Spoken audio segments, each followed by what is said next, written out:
ન્યુયોર્કમાં વર્ષોથી પોતાની મોટેલ ચલાવતા એક ગુજરાતી ફેમિલીની પ્રોપર્ટીમાં જ કૂટણખાનું ચલાવતા એક અમેરિકનને કોર્ટ દ્વારા 22 વર્ષની જેલની સજા ફટકારવામાં આવી છે. આ કેસમાં લોંગ આઇલેન્ડમાં સેવિલ મોટેલ લોજ નામની મોટેલ ચલાવતા નરેન્દ્ર દાદરવાલા ઉર્ફે પા અને તેમના પત્ની શારદાબેન દાદરવાલા ઉર્ફે મા અને અશોક પટેલ નામના એક ગુજરાતી પણ ગુનો કબૂલ કરી ચૂક્યા છે, પણ હજુ સુધી તેમને સજાનું એલાન નથી કરાયું. મિસ્ટર એન્ડ મિસિસ દાદરવાલા સાથે તેમનો દીકરો જીગર દાદરવાલા ઉર્ફે કોબ્રા પણ આ કેસમાં આરોપી છે, જેની સામે હજુ ટ્રાયલ પણ શરૂ નથી થઈ. આ મામલામાં માઇકલ જોન્સન ઉર્ફે વાઇસ નામના એક અમેરિકનને 22 વર્ષની જેલની સજા ફટકારવામાં આવી છે. માઇકલ પર ટ્રાફિકિંગ ઉપરાંત કૂટણખાનું ચલાવવા સહિતના આરોપ હતા. ઓક્ટોબર 2025માં જ્યુરીએ માઇકલને કસૂરવાર ઠેરવ્યો હતો. કોર્ટમાં કરાયેલી રજૂઆતો અનુસાર નરેન્દ્ર દાદરવાલાની ફેમિલી જે મોટેલ ચલાવતી હતી તેમાં માઇકલ અલગ અલગ સ્ટેટ્સમાંથી છોકરીઓ લાવતો હતો. તેમને આ મોટેલના રૂમ્સમાં ગોંધી રાખવામાં આવતી હતી અને બળજબરીપૂર્વક કે પછી નશીલા પદાર્થો આપી તેમની પાસેથી દેહ વેપાર કરાવાતો હતો. સ્વાભાવિક છે કે આ પ્રકારના ગોરખધંધા કરતા માઇકલનું દાદરવાલા ફેમિલી સાથે સેટિંગ હતું, જેથી તેમની મોટેલમાં તે બે રોકટોક પોતાનો ધંધો ચલાવી શકતો હતો.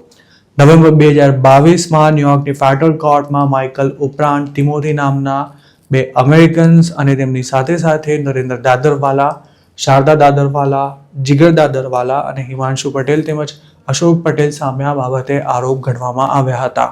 આરોપીઓ સામે જે ટ્રાયલ ચલાવાઈ હતી તેમાં એ વાત પુરવાર થઈ ગઈ હતી કે 2014 થી 2022ના ગાળામાં માઇકલે દાદરવાલા ફેમિલીની સેવિલ મોટર લોજ મોટેલમાં કૂટણખાનું ચલાવ્યું હતું અને તેમાં અનેક મહિલાઓને પૈસાના બદલામાં લોકો સાથે જબરજસ્તી ફિઝિકલ થવાની ફરજ પાડવામાં આવી હતી. માઇકલ આ છોકરીઓના ફોટા સાથે અલગ અલગ વેબસાઇટ્સ પર એડ પણ આપતો હતો. તે જેટલી પણ છોકરીઓને મોટેલ પર લાવ્યો હતો તેમાંની અમુક છોકરીઓએ માઇકલ અને દાદરવાલા ફેમિલી વચ્ચે ગાઢ સંબંધો હોવાનું કોર્ટને જણાવ્યું હતું. તેમજ આ ગુજરાતી ફેમિલી કઈ રીતે માઇકલના ડર્ટી બિઝનેસને પ્રોટેક્ટ કરતી હતી તેને લઈને પણ કેટલાક ચોંકાવનારા ખુલાસા કરવામાં આવ્યા હતા. આ કેસમાં એપ્રિલ 2025માં નરેન્દ્ર દાદરવાલા અને તેની પત્ની શારદા દાદરવાલાએ ટ્રાફિકિંગ કોન્સ્પિરસીનો ગુનો કબૂલ કરી લીધો હતો. ત્યારબાદ મોટેલમાં કામ કરી ચૂકેલા અશોક પટેલે પણ સપ્ટેમ્બર 2025માં ગુનાની કબૂલાત કરી હતી. આવનારા દિવસોમાં તેમને પણ સજાનું એલાન કરવામાં આવે તેવી શક્યતા છે.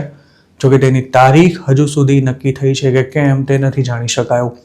ઓક્ટોબર 2023માં દાદરવાલા ફેમિલીની મોટેલને અમેરિકાની સરકારે સીઝ કરી લીધી હતી અને ત્યારબાદ તેનું $2 મિલિયન વેચાણ પણ કરી દેવાયું હતું.